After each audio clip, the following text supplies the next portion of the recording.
To watch more Bhagavad Gita discourse videos, subscribe to our YouTube channel.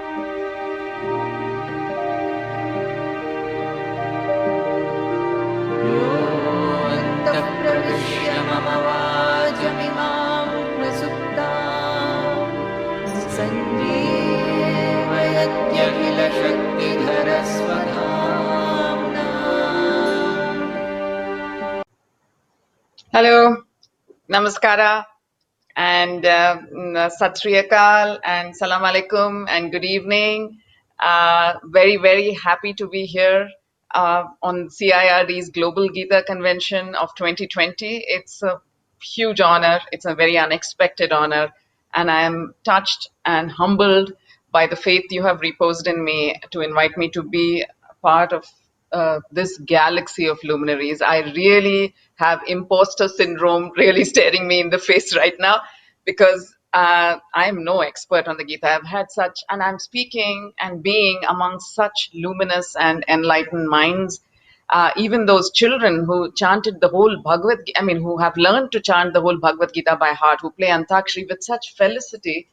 That's amazing. And that Vittala song was really beautiful. It really set the mood for me to come into this August gathering. I must say, however, that I'm not an expert and I speak to you only as a huge fan of the Bhagavad Gita and as a mother myself who has successfully or unsuccessfully raised two children.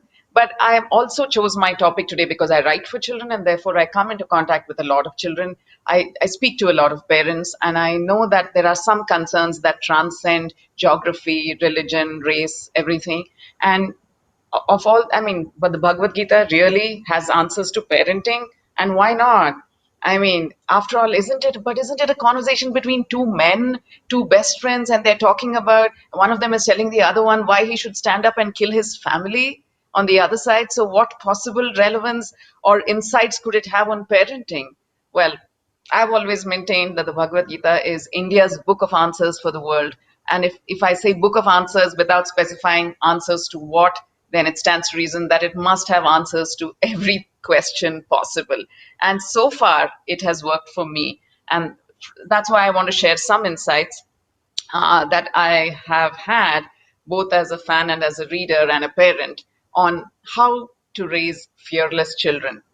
Well, there is a corollary to that even before we begin, because if we want to raise fearless children, we need to be fearless ourselves.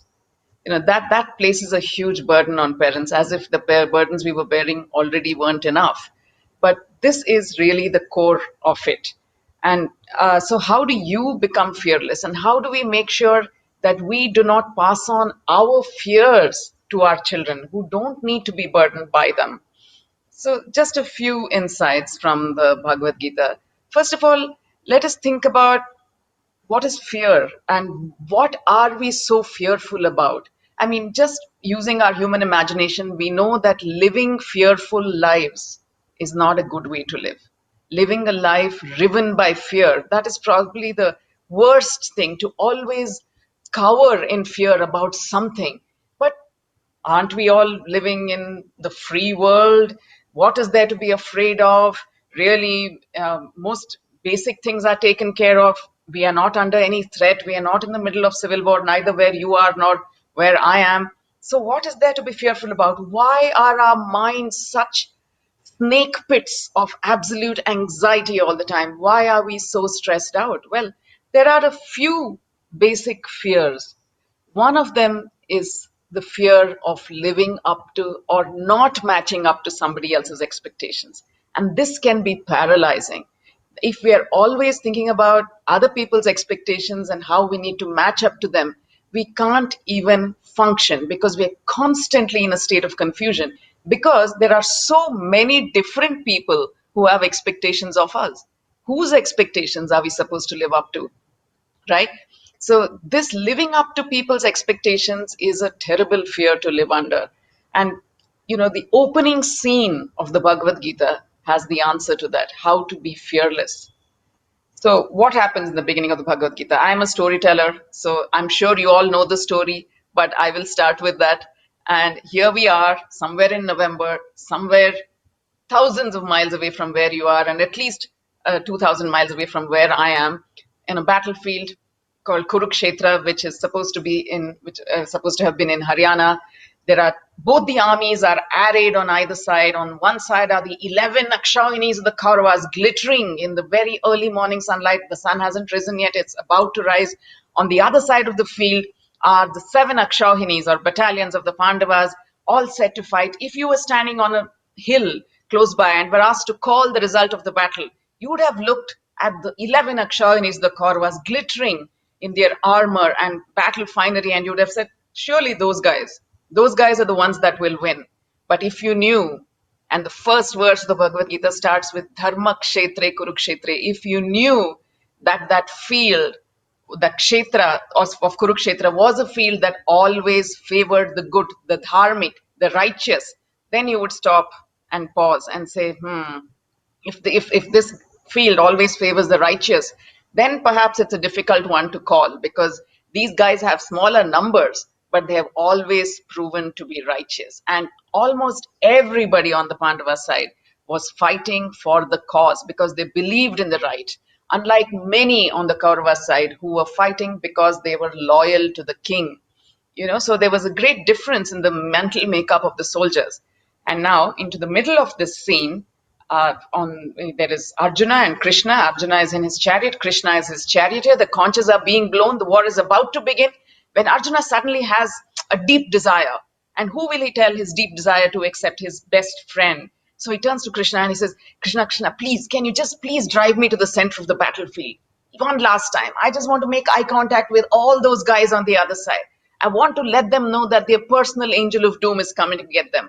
I want to use this psychological warfare, which is almost as effective as real warfare. I want them to know that by the end of tonight, that by the end of the day, by the time the sun sets, many of them will have departed this earth. Their blood will be drenching this field. Let's do this.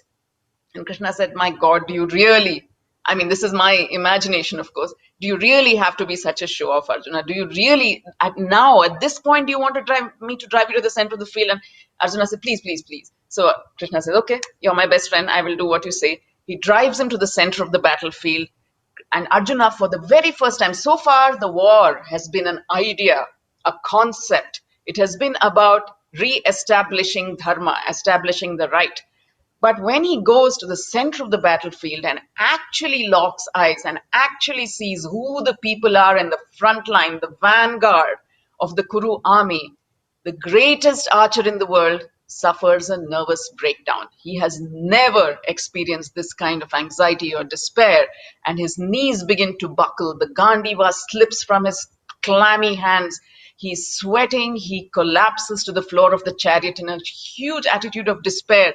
And he turns to Krishna and he says, Krishna, I cannot do this. In what heaven will there be a place for someone who raised his arms against the very teacher who taught him to pick up the bow in the first place? His own grandfather, who was more than a father to him, all his uncles, all his nephews. In which world would this be, right? And what was I thinking, that I was a great hero to be attempting this? Surely there's something very, very wrong in this picture, and take me away. Now, and Krishna, of course, said, you coward, stand up and fight. And he proceeded to give him a long, long lecture which lasted 700 verses, and which we today know as the eternal conversation, the song of the Lord, the Bhagavad Gita. And he went on to tell him why he should stand up and fight, and why quitting the field wasn't a possibility. It just was not. He was supposed to stand up and fight. But what we can take away from this scene, if you just look at it from the surface, or superficially, it looks like a scene that is riven with fear, because Arjuna is absolutely shaking. You feel when you look at him that he is driven with fear. But actually, if you take a closer look at it, it is the greatest act of fearlessness by Arjuna. And that is the act that we should teach our children to emulate, and that we should ourselves emulate. Why? Why is it an act of fearlessness? Imagine the scene. There are 7 Akshahinis of Pandavas looking at Arjuna. He is their hero. He is their Maharathi.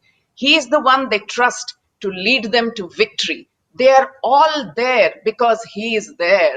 They have come following him, right? And And on the other side are the Kauravas who know that this is their greatest nemesis.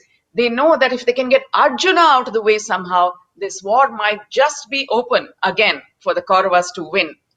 And yet, in front of these two, in full view of these two armies, knowing that if he fled the field, if he quit the field, his own side would call him, would feel terribly betrayed, would see him as a traitor, would be grief stricken, knowing that if he quit the field, the people on the other side would be celebrating and joyous and rejoicing and saying, "My God, we always knew he was not up to the mark.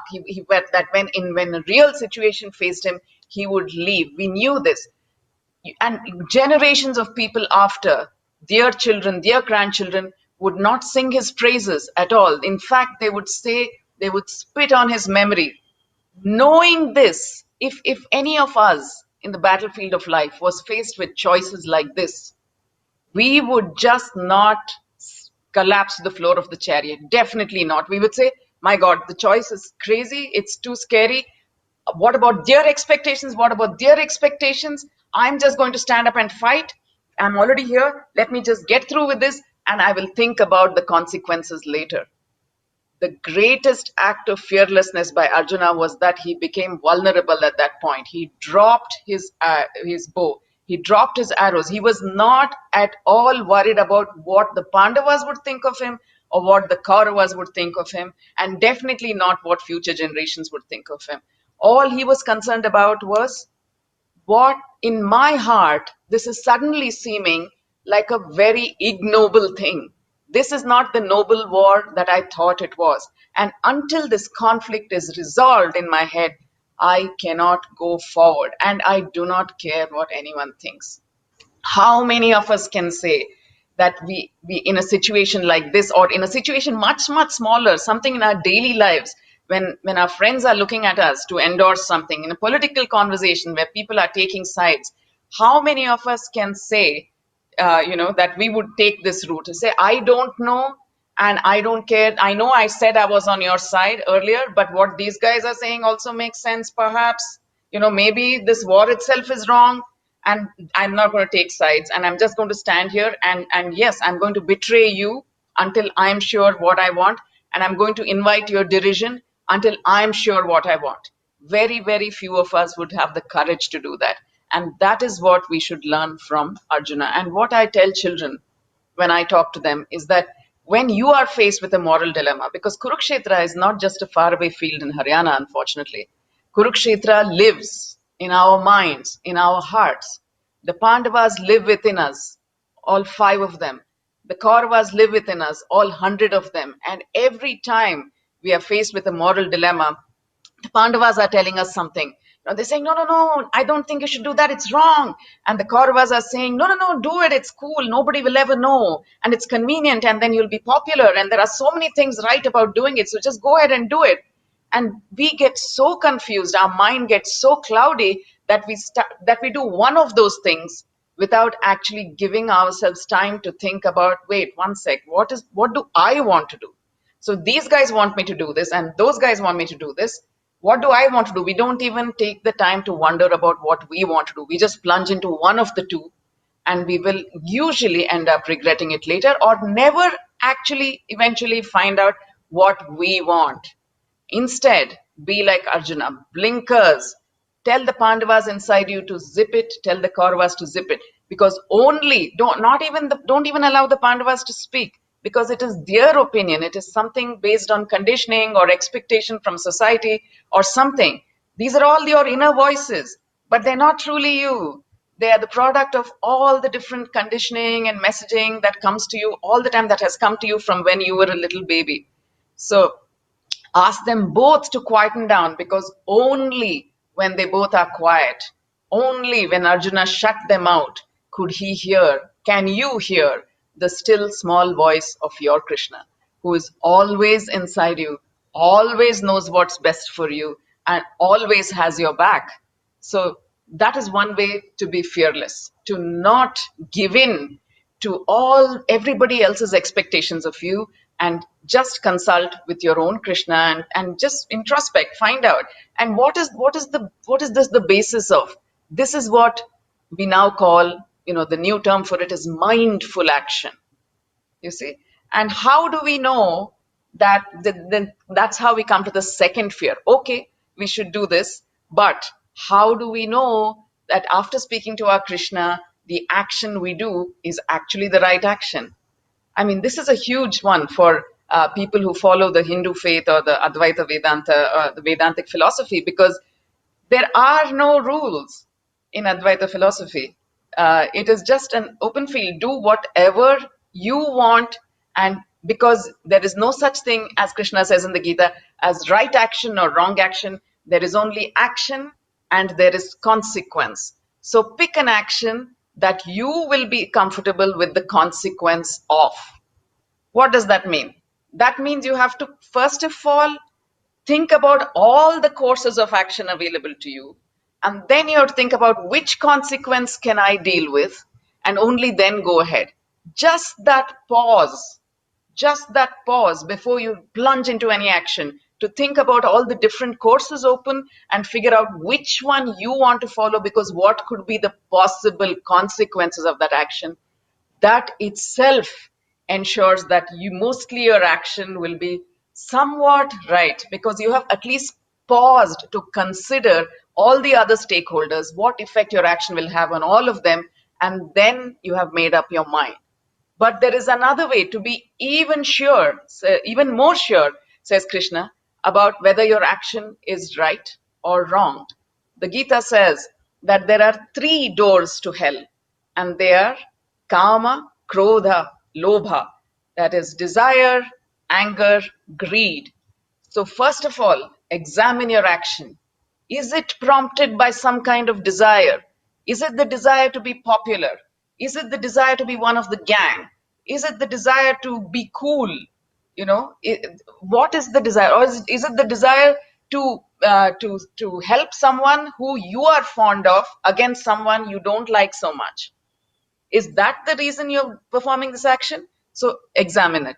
Are you performing this action out of anger because you're so upset with this person, who's this bully, who's always putting down the other person, that just to counter that bully, you're going to do this action without thinking about whether the action is right or wrong, just prompted by sheer anger? No, this person needs to be protected against that one, so I will do this action. Is your action prompted by some kind of greed? And then go on to examine your other motivations for the action. Is your action prompted by love? Even that is not a good thing, because love is also an emotion, and all emotions have the capacity to cloud your mind and to cloud your judgment. So is it prompted by love? Is it prompted by hate? Is it prompted by anger? Is it prompted by greed or envy or jealousy or a need to feel important? Or most importantly and most often, is it prompted by fear? Fear that you will not be part of something, fear that everybody will point fingers at you, fear that people will think you're a weirdo for going against the mainstream opinion on something, or so think about the reasons for your action, and only when you are quite sure that it's none of these emotions that are prompting your action, but just a strong feeling in your heart that this is the right thing to do, then go ahead with it. But if you see that it's one of these emotions, then pause, think some more before you do the action. Okay? And so that is one of the tips that Krishna gives to Arjuna, and that's one of the tips we can help our children with as well. But we also need to tell them that when you're in the middle of this huge dilemma, okay, now you're on the horns of a big dilemma. Hopefully it'll never be as big as the one that poor Arjuna had to face, but in our small ways, our own dilemma. And then we suddenly say, "Hey Krishna, where are you? I've told the Pandavas to be quiet. I've shut out everybody. Now speak to me." And do you think, I tell kids, and I tell the parents, I tell myself, do you think that just because you are saying just now you need him, and you're like, come on, chop, chop, speak up, I need to know what to do you think Krishna will suddenly wake up and start talking? And even if he does, will you trust him if he's speaking for the first time? No, you might think that's just another voice in my head. There are so many voices in my head. This is another one. So how do you make sure that you can identify, recognize, and trust your own Krishna? You have to put in the work to build a long, lifelong friendship with him. He has to be your ally, your buddy, the one you go to in every difficult situation. And how do you do that? And had Arjuna put in the work? Of course, years and years of friendship, years and years of hanging out with Krishna at the bazaar, at home, by the river, just doing everything with Krishna because these guys were best friends. So much so that Draupadi would say, "Hey, sometimes can you talk to me? Like you guys are always hanging out together. Krishna is my buddy too. I want him for myself for some of the time. And I want you, I want to talk to you, Arjuna. But you guys just go away leaving me alone all the time. Spare a thought.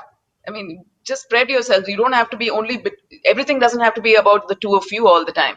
But what that meant was that these guys had built up such a strong friendship, and Arjuna had tested Krishna's judgment so many times. He would ask him what to do. Krishna would tell him something. He'd go try it. He'd do as Krishna said, and he'd say, "My God, you were right. It just went so much against what I thought was right.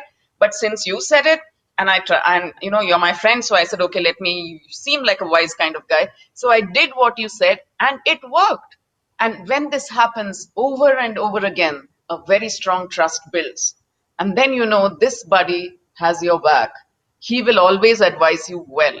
And that's why when he was faced with the biggest dilemma of his life, Arjuna could happily, without even thinking for a moment, place the dilemma in Krishna's hands and say, "You tell me what to do and I will do it. Convince me, I will do it. I won't do it if you don't convince me." Even then, there was a test for Krishna. I won't do it. You have to convince me that this is the right thing to do, and then I will do it. But I do trust that if at all anybody in the world can convince me, it's you. And not only that, I believe I will do what you say because you have always been right or been very often right. So each of us, with our children, we must teach our children to become friends with that Krishna, encourage them, urge them to spend time becoming friends with your inner Krishna. And Krishna is just a placeholder name. They can call him or her anything they want. It's just their deep, quiet, still, small voice that exists within them and will always talk to them. But how do you make that friendship? Maybe 10 minutes before you go to bed every night. Maybe half an hour. You can have family circle. Talk about and share with your children, not just asking your children to share what went wrong in their day, the decisions they were forced to make, what decision made them feel good, what decision did not, but make yourselves vulnerable as parents. Share, let them know that you also are driven by doubts, that you also make considered decisions after that. You are not some all-knowing people, but you also go through your own doubts, you have your own vulnerabilities, and you have gone through this mindful thinking before you did an action. And let them share too. And this kind of family circle sharing about your day, would be amazing. And then encourage them to go off by themselves. Another friend, when I did this, and actually my heart was telling me to do what she wanted me to do, but there were all these people on this side, and it's politics. I want to be the leader in the class. I want to be considered cool, so I did this. But it's not making me feel good, Krishna. I don't feel good. And then what will your Krishna tell you? Perhaps he may say, yeah, then maybe next time something like this happens, choose the other one and we'll see.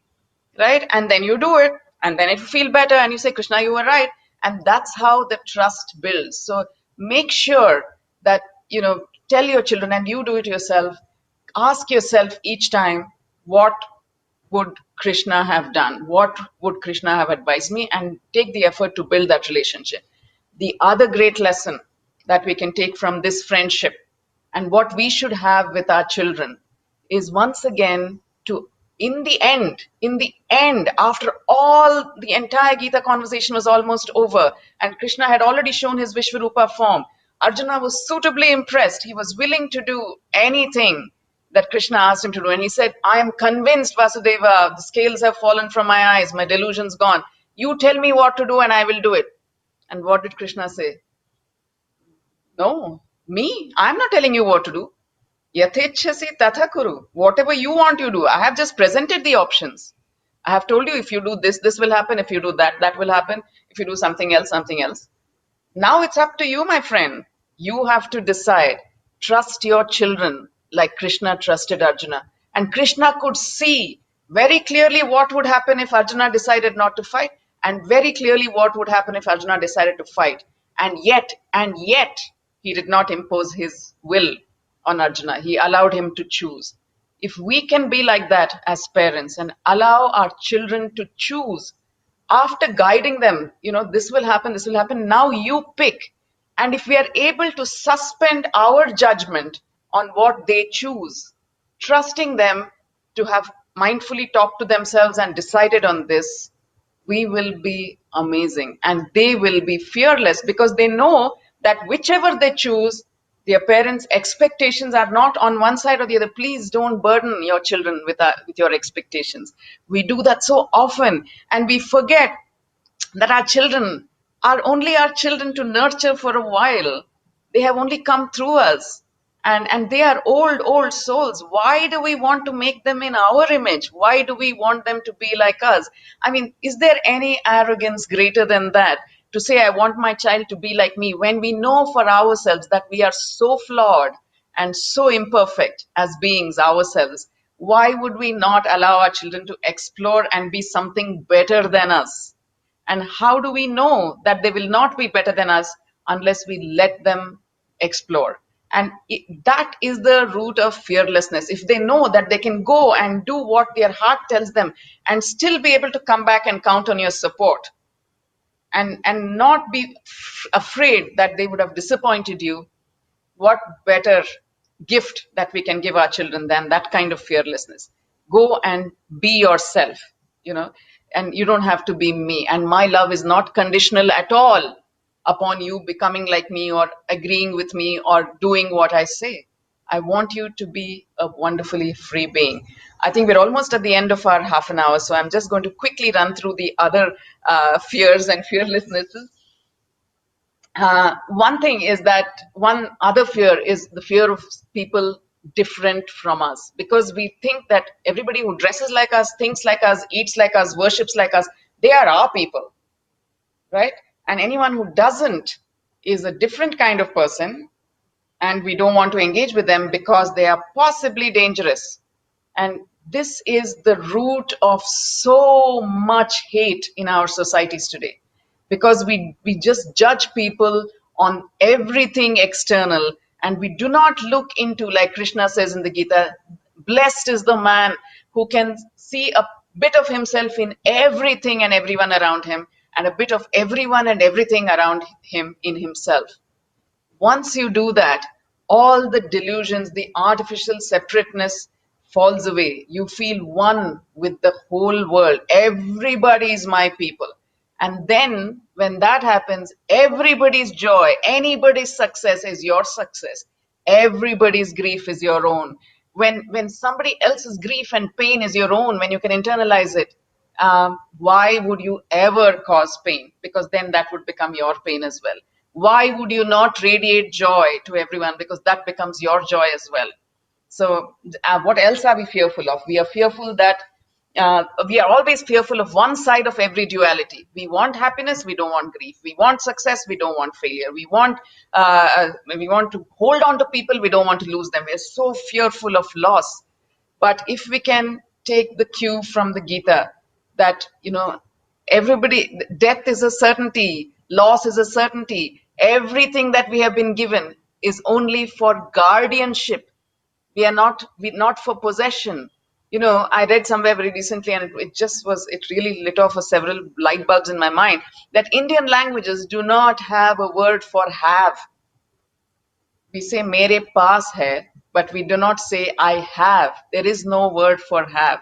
So the philosophy is embedded in the language. If we can teach our children that things are only entrusted to our care, whether it's the earth we are talking about, or parents, or friends, or possessions, they have only been entrusted to our care for a limited period.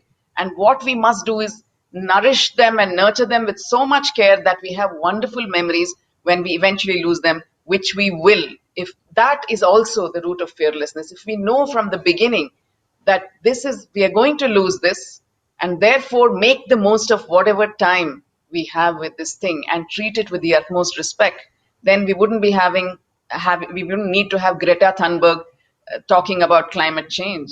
Because if we had believed that the earth had been entrusted to our care, like the ancient Vedic people, like Krishna says in the Bhagavad Gita, there's a sacred cycle that exists between men and gods. And it is there's a contract, it's a covenant. The gods nourish us, but it's also our responsibility to nourish the gods. And if we do not do that, if we break that sacred covenant, this kind of thing will automatically result. So thank you. I shall stop here and we will go on to the questions and answers. I'm sorry I overshot my time. No, don't be sorry. Rupa, your words touched my heart, a mother's heart. I'll tell you, I was listening to you and I remembered what my 12-year-old, I have a 12-year-old at home, told me the other day. He said, I think he found his Krishna, the Krishna that you talked about. He said, and he's a child of this millennium. He says, Ma, I think I have an AI inside me, like Alexa. I've named her Carol. Yes, these are children. You call them Krishna. He called her AI because these are children of this millennium. Amma, Yeah. her name is Carol. Carol tells me all the time what to do, what not to do. And she told me the other day that both of us, meaning Carol and him, we need you because you're wiser and you give us input. I think he's on the right track. Touched with what you said. Your words touched me in a way. He found his Krishna.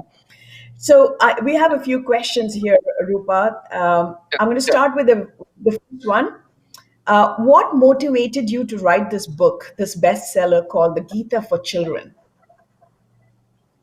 It was my editor, actually. I would never have even ventured into this territory if not for her confidence and faith in me.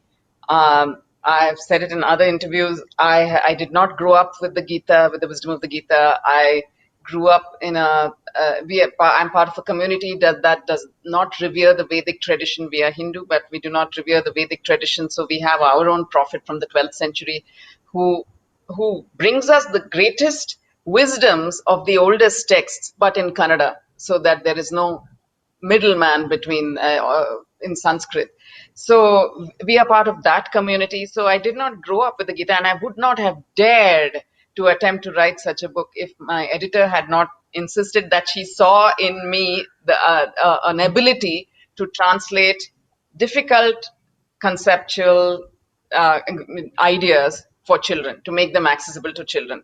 And that's how I finally, like, after she got on my case for 6 months, after I resisted staunchly, and then I gave up and I said, okay, I should stop being Arjuna and saying, no, no, no, I won't fight, and at least give it a chance, read the Gita once, engage with it in as deep a manner as possible for a period of 1 or 2 months. Read everything you can find, listen to everything you can find, and then at the end of it, if I truly feel that was, again, my decision not to do it was prompted by fear. I said I don't know anything about it. So I mean, people will have expectations of somebody who writes the Gita, and then people will also have, once I write something like that, what will people think? Oh, she's that kind of person, she writes those kinds of books.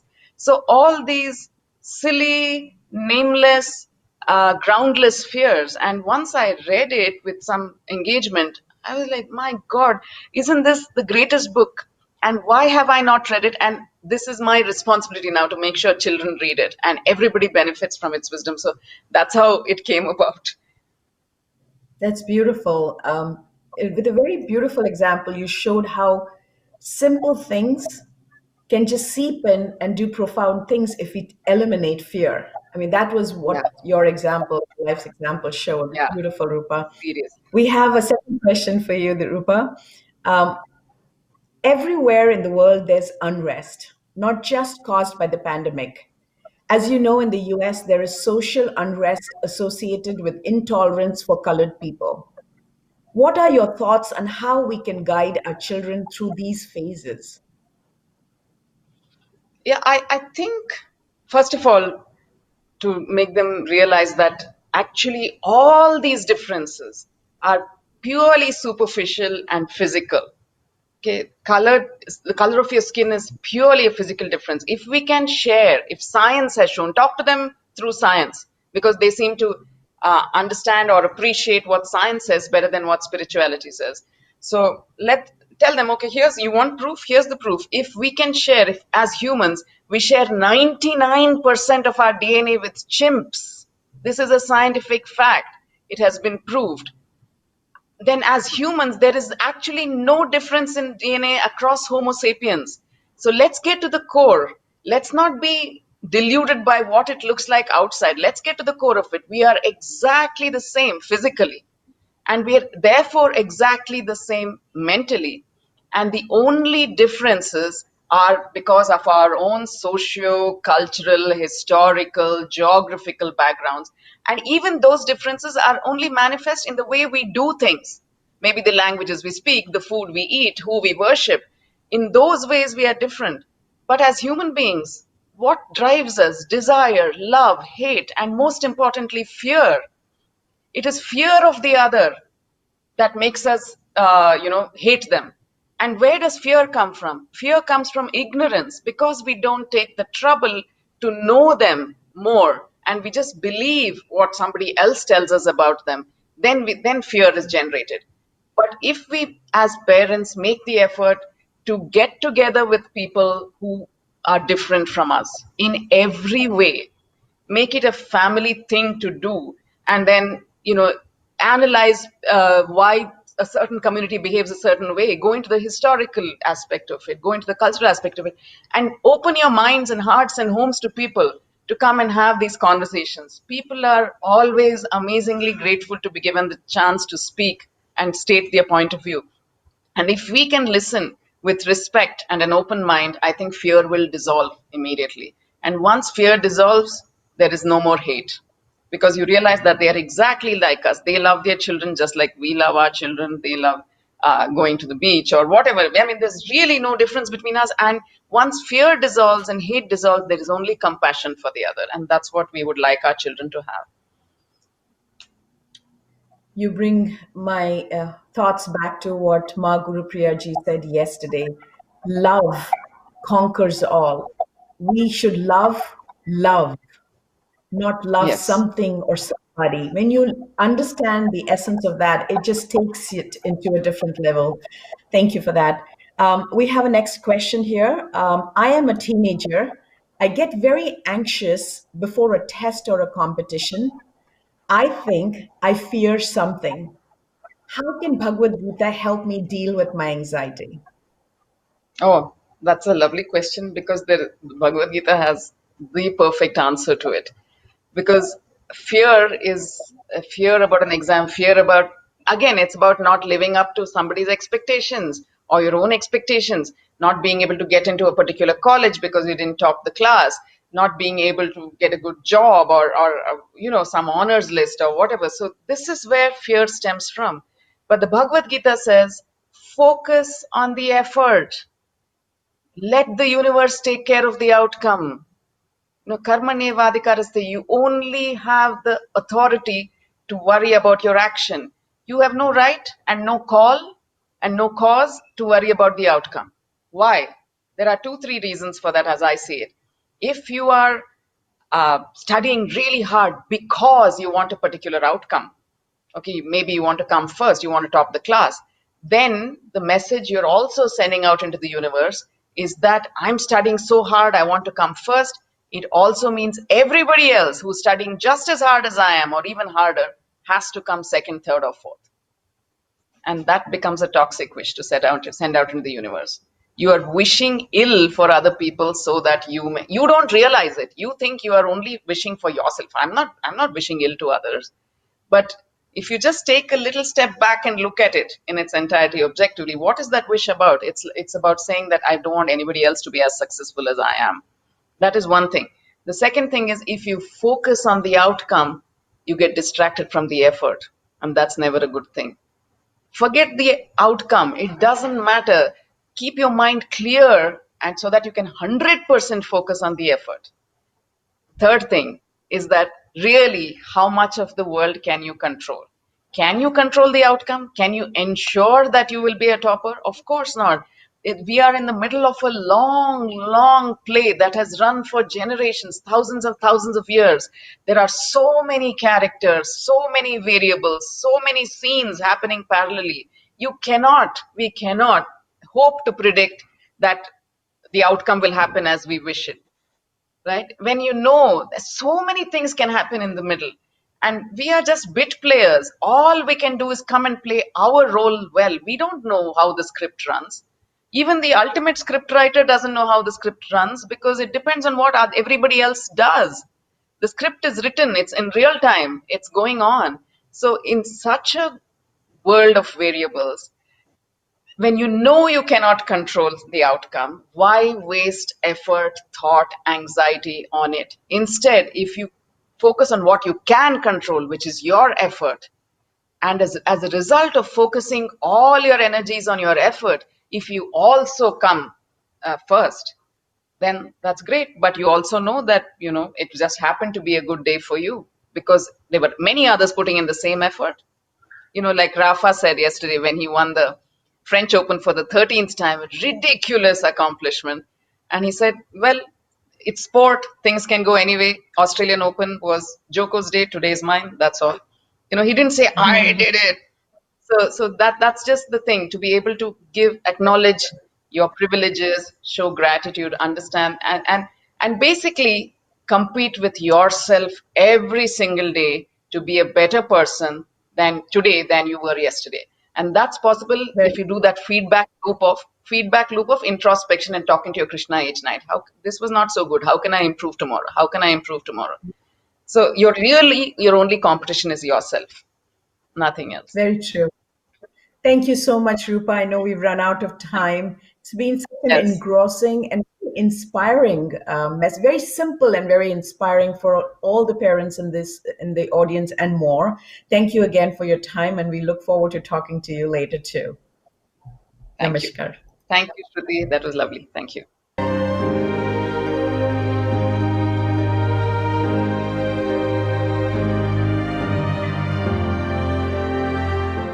Join our live event on the 10th, 11th and 12th of October 2020. Register at www.globalgita.org.